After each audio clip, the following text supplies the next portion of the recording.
અને હવે આપણે દર્શન કરાવીશું શ્રી રામના અતિ કલ્યાણકારી સ્થાનકના. પવિત્ર ભૂમિ કહેવાતા પ્રભાસ તીર્થમાં હરિ અને હરની સાથે રામ દરબારના દર્શન ભાવિકોને ધન્ય બનાવી રહ્યા છે. ત્રિવેણી સંગમ તટે સોમનાથ અને ભાલકા તીર્થ આવનાર શ્રદ્ધાળુઓ માટે અહીં આવેલું રામ મંદિર પણ પુણ્ય પ્રાપ્તિનું માધ્યમ બન્યું છે. તો આવો પ્રાકૃતિક સૌંદર્ય વચ્ચે નિર્મિત પરશુરામના તપોભૂમિ સ્થળે આવેલા ભવ્ય રામ મંદિરના આપણે પણ દર્શન કરીએ. પૌરાણિક કાળથી પ્રભાસ તીર્થ તીર્થભૂમિ મનાય છે, જ્યાં દક્ષ પ્રજાપતિના શાપથી ચંદ્રદેવને મુક્ત કરનાર શિવજીને સોમનાથ નામથી સ્થાપિત કરાયા. કાળક્રમે આ જ્યોતિર્લિંગનો નાશ અને નવનિર્માણ થતું રહ્યું.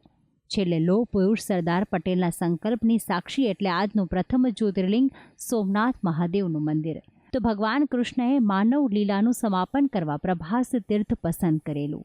અહીં 10 કરોડથી વધુ ખર્ચથી રામ મંદિર દર્શનનું ભવ્યાતિ ભવ્ય અને ઉત્તમ સ્થળ બનવા પામ્યું છે.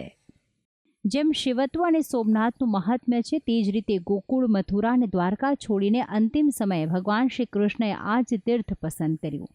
રામ અવતારમાં વાલીને આપેલ વચનના લીધે એક શિકારી દ્વારા માનવ લીલા પૂર્ણ કરી.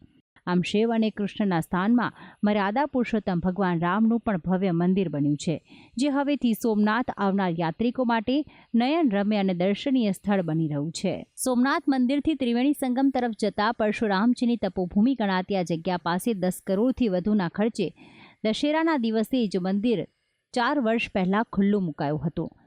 એક તરફ અરબી સમુદ્ર અને બીજી તરફ ત્રિવેણી સંગમ સામે ગૌલોક ધામ છે. મંદિરમાં વિશાળ હોલ છે, જેમાં પ્રથમ કુબેરજીના દર્શન થાય છે અને ત્યારબાદ ગણેશજી, હનુમાનજી અને ત્યારબાદ રામ, લક્ષ્મણ, જાનકીજી અને સેવક હનુમાનજીની પ્રતિમાના દર્શન થાય છે, જે શ્રદ્ધાળુઓના મનને પ્રફુલ્લિત કરે છે. રામના પાવનકારી દર્શન માત્રથી જ અબાલ વૃદ્ધ સૌ કોઈ અભિભૂત થઈ જાય છે. ભક્તિ સંદેશ, સંદેશ ન્યૂઝ, સોમનાથ.